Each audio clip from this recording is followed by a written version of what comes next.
ओर ले जाने वाली एक दिव्य सीढ़ी के समान है। जो इसका पाठ करता है तथा जो इसे सुनता है, यम के दूत उसका कुछ भी बिगाड़ नहीं पाते। कहते हैं एक बार कहीं रामायण का पाठ हो रहा था। वहां से गुजरते हुए एक ऐसे व्यक्ति के कानों में इस पावन ग्रंथ की कुछ चौपाइयां पड़ी, जिसने कभी कोई सत्कर्म नहीं किया था, जो आजीवन पाप कर्मों में लिप्त रहा था। रामायण के अमृत तुल्य कुछ शब्द ही अभी उसने कानों में पड़े थे कि उसका परिणाम तो हो गया और वह उसी स्थान पर गिर पड़ा। यमराज के दूतों ने उसे आ घेरा, लेकिन अभी वे उसे वो पास में बांधते कि विष्णु पार्षदों ने आकर उसे अपने विमान पर बैठा लिया और विष्णु लोक ले चले। यमराज के दूतों ने जब उनका विरोध करने का प्रयास किया तो पार्षदों ने अपना प्रताप दिखाया। फलस्वरूप उन्हें भागना पड़ा। रोते बिलखते यम के दूतों ने यमराज को बताया, प्रभु, पृथ्वी लोक में तुलसीदास नाम के एक राम भक्त संत कवि ने सरल भाषा में रामचरित नामक एक दिव्य ग्रंथ की रचना की है। हे स्वामी, जो उसका पाठ करता है और जिसके कानों में उसके दो शब्द भी पड़ जाते हैं, हम उसका कुछ नहीं बिगाड़ पाते। इस बार तो हम एक अधम व्यक्ति को लेने गए थे, लेकिन क्योंकि उसके कानों में रामायण के 2-4 शब्द पड़ चुके थे, इसलिए विष्णु पार्षद हमसे उसे भी छीन ले गए। और जब हमने इसका विरोध करना चाहा तो वहाँ एक विशालकाय दिव्य वानर प्रकट हुआ, जिसने अपनी गदा और मुक्कों के प्रहारों से हमें लहूलुहान कर दिया। जब हमने अपनी भूल के लिए क्षमा मांगी तो उस कपिराज ने सावधान किया कि जहाँ रामायण की कथा हो वहाँ हम ना जाएं। जो रामायण का श्रावण, इधर देखो, उसको पढ़ना सीखो, श्रवण या पाठ करते हुए देह त्याग करें, उसका भी स्पर्श ना करें। दूतों की बारात सुनकर यमराज भी भयभीत हो गए। उन्होंने दूतों को समझाया कि जैसा उस दिव्य वानर ने कहा है वे वैसा ही करें, ना वे वहाँ जाएं वहाँ जहाँ रामायण का पाठ होता है, और ना ही उसका स्पर्श करने की बात सोचें। जिसके कानों में रामामृत प्रभावित हो रहा हो, यह है रामायण की महत्ता। यदि किसी को कोई पातक या महापातक लगा हो तो रामायण पाठ करने सुनने से उससे मुक्ति मिलती है। रामायण का पाठ अष्ट सिद्धि और 9 निधियों को देने वाला है। इसी प्रकार इसकी विशिष्ट चौपाइयों का जप करने से मारण, मोहन, स्तंभन, उच्चाटन, कीलक और वशीकरण आदि 6 कर्मों का भी सिद्धि होती है। जिसे संसार रूपी काल सर्प ने डसा हो तो नशे की हालत में सही को गलत और गलत को सही ही कर जानकर व्यवहार कर रहा हो, उस मूर्खता की औषधि भी रामायण ही है। जिस पर ग्रहों की कोप दृष्टि हो, उसे भी चाहिए कि रामायण का पाठ करें या सुने। इससे सभी ग्रह शांत और अनुकूल हो जाते हैं। श्री तुलसीदास के जीवन में जो दिव्यता आई वह सब भी रामायण का महात्म्य ही है। तुलसीदास जी ने जो चमत्कार अनायास रूप में राम कृपा के परिणाम स्वरूप किए, उसमें से एक की कथा कुछ इस प्रकार वर्णित है। बेटा, पढ़ना सीखो, जहाँ हम पढ़ रहे उधर पढ़ना सीखो। कहते हैं काशी और द्रविड़ देश के राजा कुछ समय तक एक ही स्थान पर रहे। दोनों में अनन्य मित्रता हो गई। कुछ समय बाद सौभाग्यवश दोनों की रानियां गर्भवती हुई। बात बात में दोनों ने निश्चय किया कि यदि दोनों में से किसी एक के यहाँ पुत्र और दूसरे के यहाँ पुत्री हुई तो दोनों मित्रता के रिश्तों को संबंधियों के रूप में बदल देंगे। इस निश्चय के बाद द्रविड़ देश के राजा ने अपनी महारानी से कहा कि यदि उसके यहाँ पुत्र नहीं हुआ तो वह अपने प्राण त्याग देगा। महारानी अपने पति के हठी स्वभाव को भली भांति जानती थी। वह चिंतित हो उठी कि यह भी क्या किसी के हाथ की बात है। वैसे भी शास्त्रों का वचन है कि घर में लक्ष्मी पत्नी के भाग्य से आती है और संतति पति के भाग्य से। अवधि समाप्त होने पर दोनों महारानियां माता बनी। काशी की महाराज कन्या को पाकर अत्यंत प्रसन्न हुए, लेकिन द्रविड़ देश के महाराज ने जो तो चेतावनी दी थी, इसलिए अनर्थ की आशंका तो महारानी ने सत्य को छिपा लिया। महाराज के पास यह समाचार भेजा गया कि वे पुत्र के पिता बने हैं। जब वे पुत्र का मुख देखने के लिए जाने लगे तो उन्हें यह कहकर रोक दिया कि ज्योतिष का कहना है कि शिशु पिता पर भारी है, विवाह से पूर्व इसका मुख पिता ना देखे अनिष्ट हो सकता है। इस बात को गुप्त रखने के लिए महारानी ने सेवक सेविकाओं को धन मान आदि द्वारा सम्मान तो किया कि उन्हें यह भी समझाया गया कि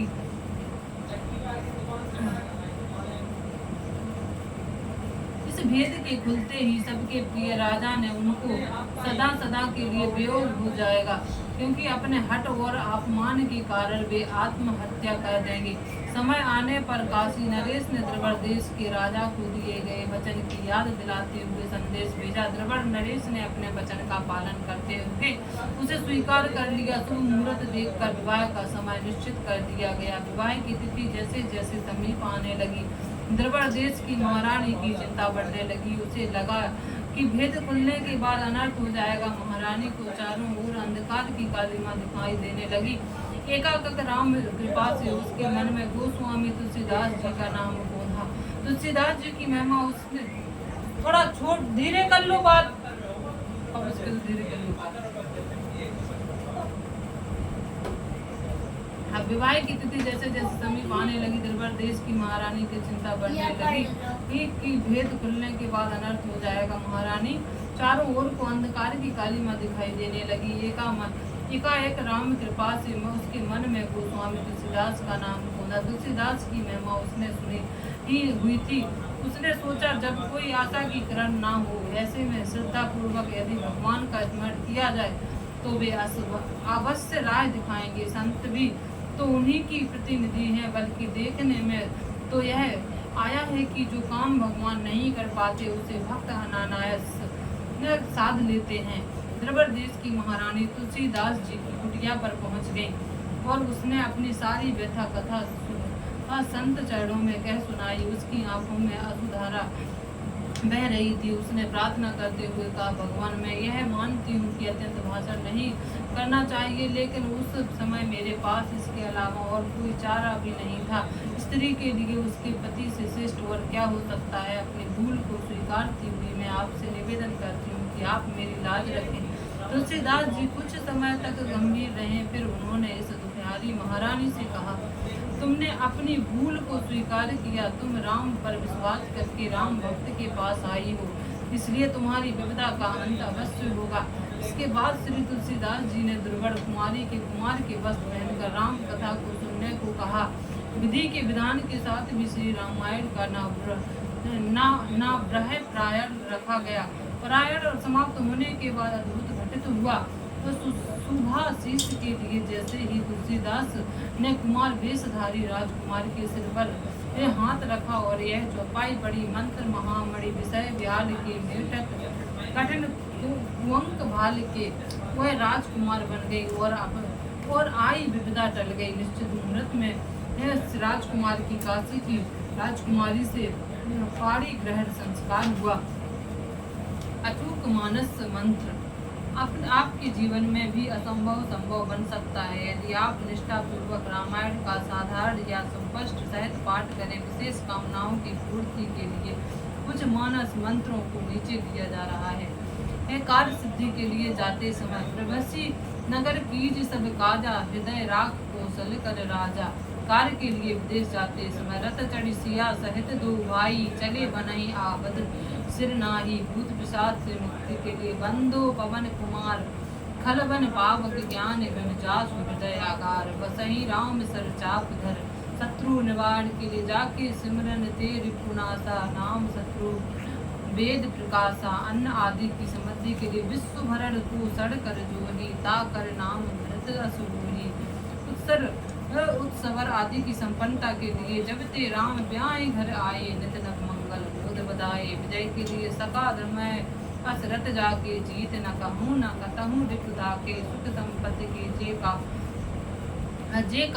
जे सकाम नर सुरही जिगा वही सुख संपत्ति नाना विधि पावही मन चाहा पर प्राप्त करने के लिए सुन से सत्य आशीष हमारी पूजई मन कामना तुम्हारी नारद वचन सदा सुच साचा जो वर नहीं चाहे मनुराजा विष्णु सम्मान समान पुत्र की प्राप्ति के लिए दान शिरोमणि कृपा निधि नाथ कहूँ सत्य भाव चाहूँ तुम ही समान सुख प्रभु सन कौन दुराहूँ आप विचलित भक्ति के लिए काम ही नरी प्यार जिमी लोभ ही प्रिय जिमी दाम तिमि रघुनाथ निरंतर प्रिय लाभ मेरा समस्त कामनाओं की पूर्ति के लिए यह सुबाजु समाज सुख कहत न बनत के खगेश वर्ण सारद शेष मुनि जो रस जान महेश।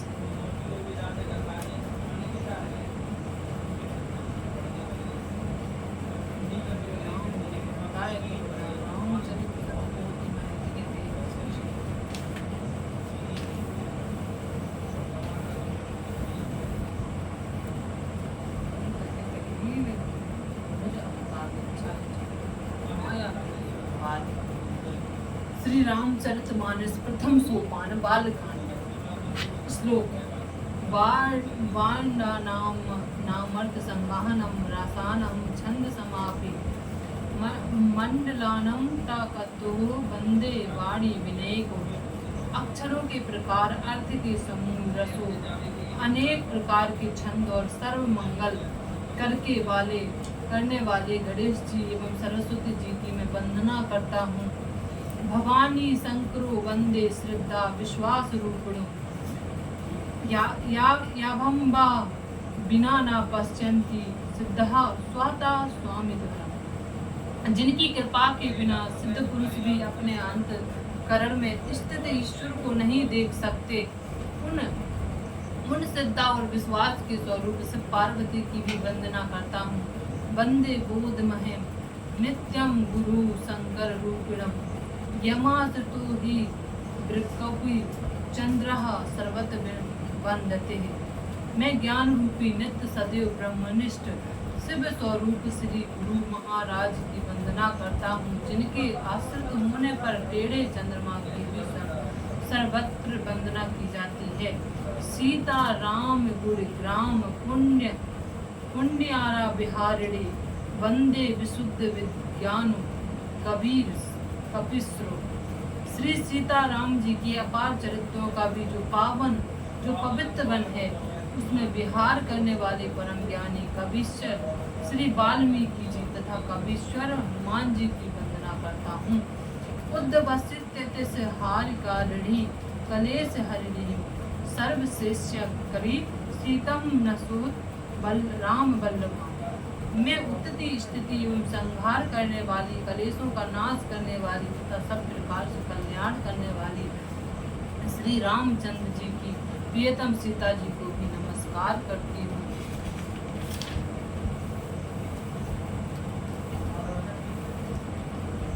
यन्माया बस वर्ति विश्वमखिलम ब्रह्म देवासुरा यतस्वाद में वेश्य भाति संकलम रज्जो यता हे ब्रह्म यत पादबल में कवेब ही भवा में भ्यो देशिता तीशवातम वंदे तम शेष कारणम परम रामाख्यम नीशम अरुण। संपूर्ण विश्व ब्रह्मादि देवता व असुर जिनकी माया के वशीभूत हैं जिनकी सत्ता से रस्सी में सर्प के भ्रम की भांति यह सब प्रपंच माया रूपी जगत सत्य प्रतीत होता है और भवसागर को पार करने के लिए जिनके चरण ही एकमात्र नौका है सत्य प्रतीत होता है। समस्त कारणों से बड़े श्री राम कहे जाने वाले भगवान श्री हरि को मैं नमस्कार करता हूँ। नाना पुराण माग मसमयं ममंतम यद रामायणे निगदितम किंचित नियतुम यपि स्वाहता सुखाय तुलसी रघुनाथ गाथा भाषा निबंध मति मंचुल मात नोति। 18 पुराणों तथा उप पुराणों वेदों और 6 शास्त्रों से संबंध वाल्मीकि रामायण में बड़े तथा अन्यतः अन्यत श्री प्राप्त श्री रघुनाथ जी की कथा का अपने अंतकरण के सुख हेतु तुलसीदास अति मनोहर भाषा रचना में विस्तार से वर्णन करता हूँ।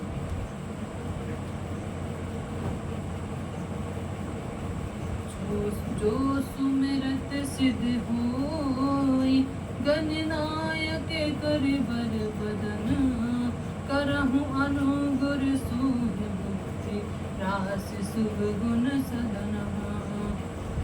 जिनके स्मरण मात्र से ही सिद्धियां प्राप्त होती हैं, जो गुणों के अधिपति और सुंदर हाथी के मुख वाले हैं, बुद्धि के समूह और शुभ गुणों के भंडार में श्री गणेश जी मेरे ऊपर कृपा करें।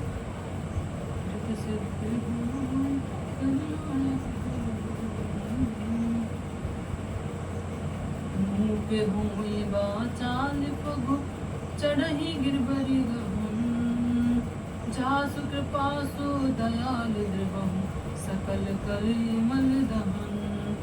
जिनकी कृपा से गूंगा बोलने लगता है और लंगड़ा दुर्गम पहाड़ पर चढ़ जाता है, वे कलयुग के सब सांपों को दूर करने वाले दयालु ईश्वर मुझ पर कृपा करें।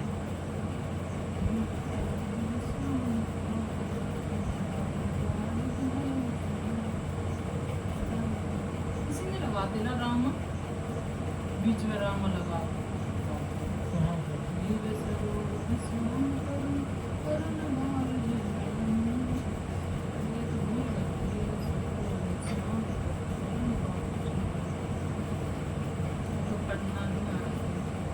नील सरोवर श्याम तरुण अरुण बारिज नयन करहु सुमम उरे धाम सदा क्षीर सागर नयन। नील कमल के समान जिनका श्याम वर्ण है और जिनके नेत्र पूर्ण खिले हुए लाल कमल के समान हैं, जो सदैव क्षीर सागर में शयन करते हैं, वे श्री नारायण मेरे हृदय में निवास करें। इंदे इंदु समुदेहि उमा रमन करनायन जाहि दीन पर नेह करहु कृपा